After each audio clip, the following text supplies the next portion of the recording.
शादी ब्याह का माहौल हमेशा एक घर को जैसे महफिल सा बना देता है। हर कोई अपने काम में और मस्ती में ही रहता है। विशाल की माँ आज बहुत खुश थी क्योंकि कई दिनों के बाद घर में कोई शादी हो रही थी। दूर दूर से सारे रिश्तेदार आए हुए थे। शादी के बाद आज विशाल और सोनम की सुहागरात थी। पूरे घर में चहल पहल थी। विशाल अपने सारे दोस्तों के साथ घर के ड्राइंग रूम में बैठा था और सोनम अपनी नंदों के साथ कमरे में थी। मस्ती मजाक धीरे धीरे खत्म हुआ और नंदों के कमरे को खाली करने के बाद विशाल अंदर आया। अंदर आकर विशाल ने देखा कि सोनम शायद बाथरूम में थी। उसने 5-10 मिनट इंतजार किया और जब सोनम बाहर नहीं आई तो उसने बाथरूम का दरवाजा खटखटाया।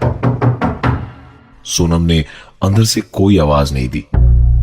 जब 10 मिनट और बीत गए तो विशाल की चिंता बढ़ने लगी।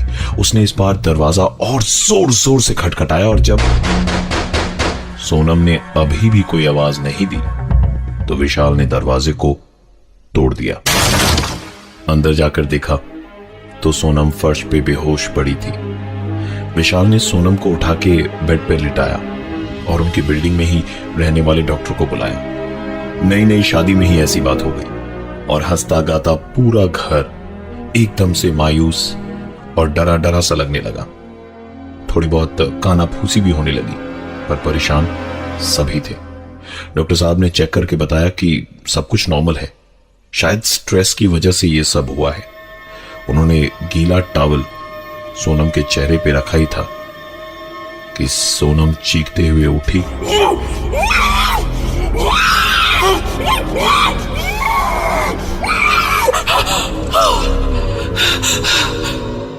और फिर बेहोश हो गई। डॉक्टर ने तुरंत उसे नींद का इंजेक्शन दे दिया। सब लोग कमरे के बाहर बैठे अंदर हुए हादसे को लेकर बात कर ही रहे थे कि कमरे के अंदर से चीजों के टूटने फूटने की आवाजें आने लगी। दौड़कर जब कमरे में पहुंचे तो देखा कमरे में रखा सारा सामान इधर उधर बिखरा पड़ा था। काफी चीजें टूट फूट गई थी और सोनम कहीं नजर नहीं आ रही थी। विशाल ने तुरंत बाथरूम के अंदर चेक किया। इस बार सोनम वहां नहीं थी। सब कमरे में देख ही रहे थे कि विशाल के भतीजे ने कहा, वो रही चाची।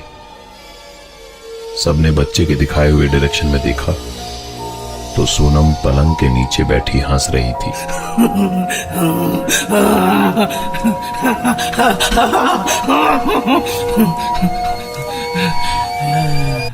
विशाल ने झुककर उससे पूछा, तुम यहां क्या कर रही हो और ये सब क्या किया तुमने?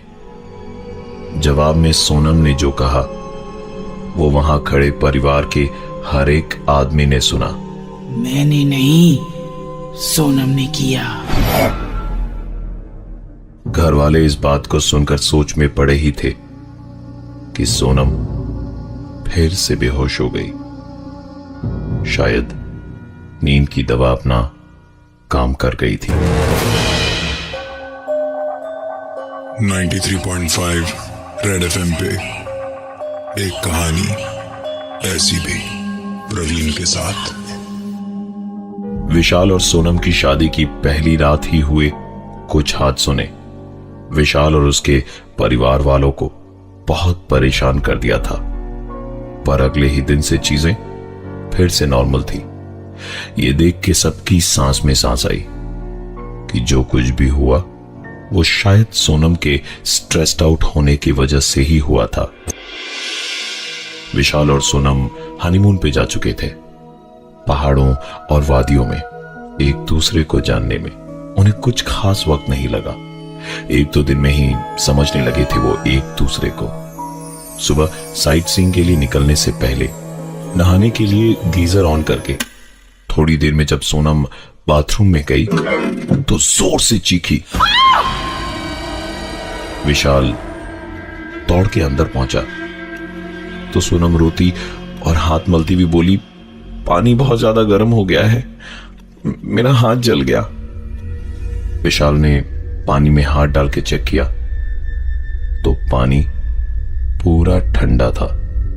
विशाल ने सोनम से कहा, शादी हो गई है बाबा, अब स्ट्रेस मत लो, जल्दी नहाओ और उसके बाद घूमने चलते हैं।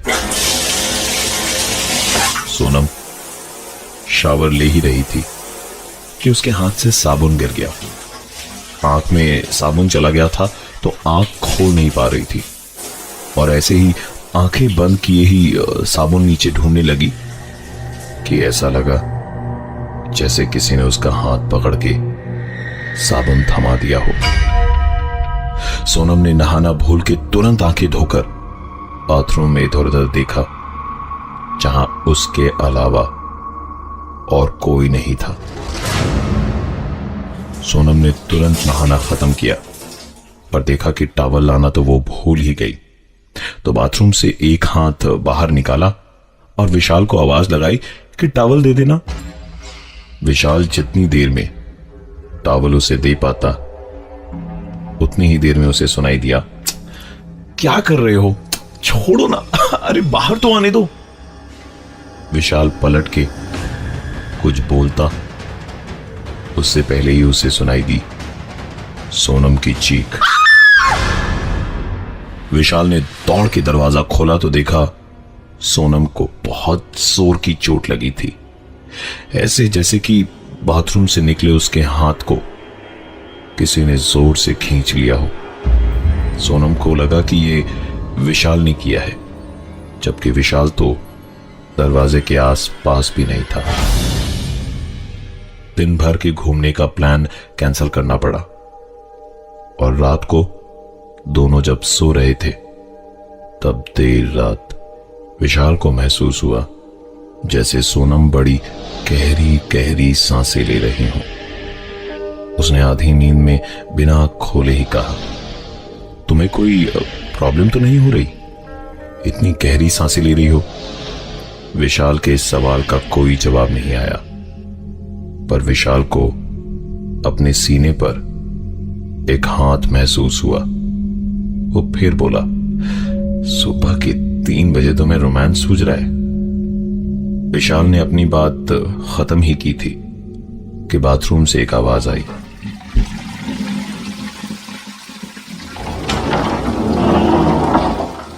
और सोनम ने पूछा, इतनी रात को किससे बातें कर रहे हो? यह सुनते ही विशाल की नींद टूट गई और उसने देखा सोनम बेड पे थी ही नहीं, वो तो बाथरूम से अभी अभी निकली थी। तो फिर वो सांसें और वो हाथ किसका था? 93.5 रेड एफएम पे एक कहानी ऐसी भी, प्रवीण के साथ। विशाल और सोनम की नई नई शादी हुई थी। सुहाग रात पर हुए कुछ हादसे काफी नहीं थे शायद कि हनीमून पे भी वैसे ही अजीब हादसे दोबारा हुए। पहले बाथरूम में सोनम का हाथ खींच के किसी का उसको चोट पहुंचाना, और फिर रात विशाल को ऐसा लगा जैसे उसके बगल में लेट के कोई गहरी सांसें ले रहा था, और फिर एक हाथ उसने अपने सीने पे महसूस किया। विशाल को लगा कि वो सोनम है, लेकिन तभी सोनम बाथरूम से बाहर आई। सोनम को बाथरूम से बाहर आता देख विशाल को मानो सांप सूंघ गया था। किसी तरह आज की रात कटी और फिर सुबह दोनों शॉपिंग पे निकले। तो घूमते घूमते सोनम को किसी दुकान पे एक शॉल पसंद आया। विशाल उसके लिए वो शॉल तुरंत खरीद लाया। तो शॉल हाथ में लेके सोनम ने गुस्से से उसकी ओर देख के कहा, मुझे भी ये चाहिए। विशाल को लगा कि सोनम मजाक कर रही है, इसलिए उसने भी वैसे ही बोला, नहीं दे सकता, तुम्हारे लिए एक ही बहुत है। तो सोनम फिर से चीख के गुस्से में बोली, बिना शुद्ध सोनम कह देवे, सोनम कह देवे। विशाल ने रास्ते पर कोई सीन क्रिएट नहीं किया और तुरंत जाकर दूसरी शॉल ले आया। और होटल पहुंचते ही सोनम ने विशाल से जो कहा, उसके बाद विशाल कुछ बोल ही नहीं पाया। वाह मिस्टर विशाल, फिजूल खर्ची तो कोई आपसे सीखे। एक ही जैसी दो दो शॉल खरीद ली आपने। विशाल को काटो तो खून नहीं। उसने टाइम बर्बाद ना करते हुए अगले ही दिन की टिकट्स बुक कर ली वापस गुवाहाटी जाने के लिए। फ्लाइट दिल्ली से थी वाया कोलकाता और फिर गुवाहाटी। शिमला से दिल्ली वो बस की जर्नी करके पहुंचे। बस अड्डे पर सोनम को वेइंग मशीन दिखी तो उसने कॉइन डाल के अपना वेट चेक किया। वेट आया 135 किलो, जबकि सोनम का वेट 65 से ज्यादा हो ही नहीं सकता था। उसने दोबारा वेट लिया तो फिर वही 135 किलो। तीसरी बार भी वही आया। इस बार विशाल बोला, मैडम तुम्हारा वजन तो 65 है, बाकी का 70 शायद तुम्हारे स्ट्रेस का है। और वैसे भी बस अड्डे पे आज तक किसी का वेट सही निकला है जो तुम्हारा आएगा। दोनों ने दिल्ली एयरपोर्ट से गुवाहाटी की फ्लाइट पकड़ी जो कोलकाता में कुछ देर के लिए रुकी। सोनम ने पूछा, ये हम कहां हैं? विशाल ने खिड़की से बाहर देखते देखते ही कहा, कोलकाता। सोनम को यह सुन के पता नहीं क्या हुआ, और जिसको बंगाली का एक अक्षर नहीं आता था उस सोनम ने बंगाली में कहा, कालीबाड़ी जाबो। विशाल को सोनम की बात समझ में नहीं आई। उसने उससे पूछा, क्या?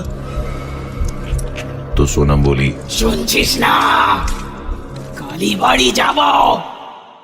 पीछे से किसी पैसेंजर ने कहा कि ये कालीबाड़ी जाने की जिद कर रही हैं जो टॉलीगंज में है।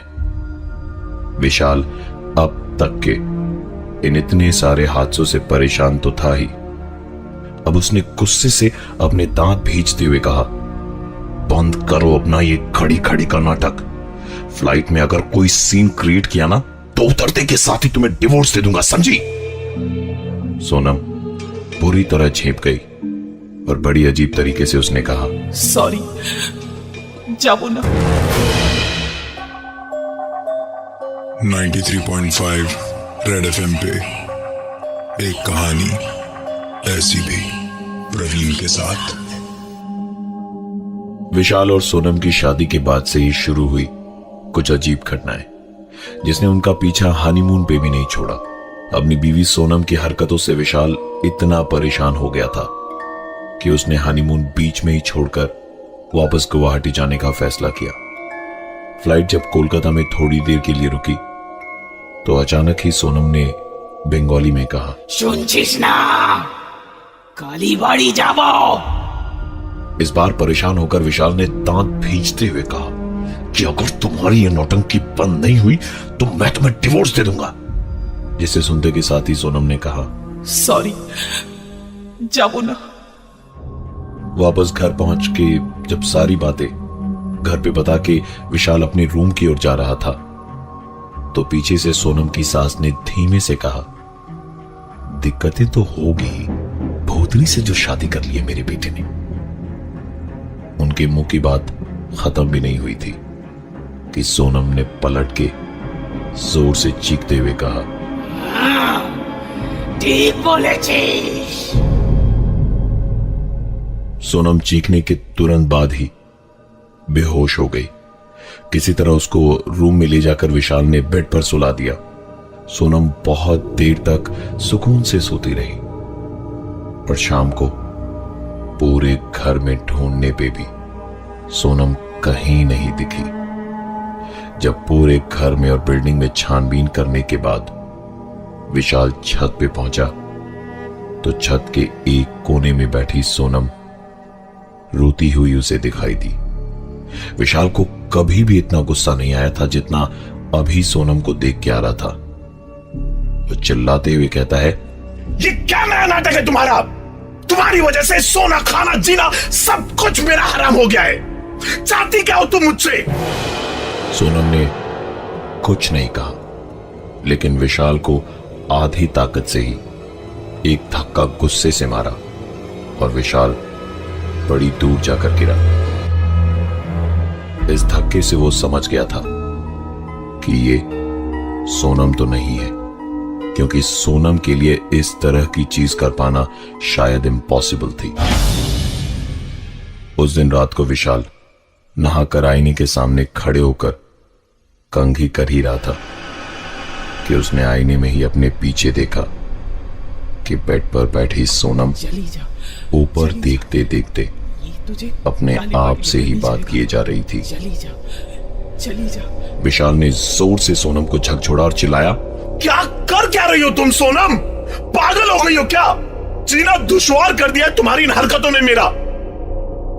विशाल की बातें सुनकर सोनम के गले से सिर्फ एक ही आवाज निकली, ये तुझे काली बाड़ी लेकर नहीं जाएगा, और अगर ये नहीं ले गया तो तू मुझे ले जाएगी ना? हाँ, तू मुझे ले जाएगी ना? हाँ?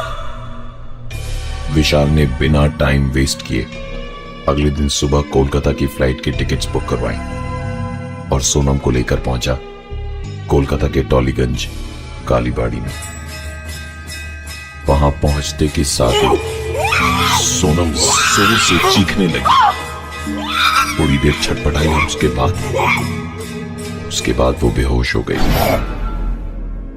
बड़ी कोशिशों के बाद जब वो होश में आई तो उसके होठों पर एक ही सवाल था, हम तो शिमला में हनीमून मनाने गए थे, ये कहां आ गए? इस घटना के बाद सोनम और विशाल के साथ और कोई घटना नहीं घटी, लेकिन आज भी जब विशाल से इन पुरानी बातों के बारे में कोई पूछ लेता है तो सोनम का वो डरा हुआ लेकिन डरावना चेहरा उसके सामने घूम जाता है। इस जिंदगी में कई ऐसी घटनाएं घटती हैं जिसका जवाब हम में से किसी के पास नहीं होता, और ना ही इन सवालों का जवाब साइंस के पास होता है। मैं हूं प्रवीण और ये थी आज की एक कहानी ऐसी भी।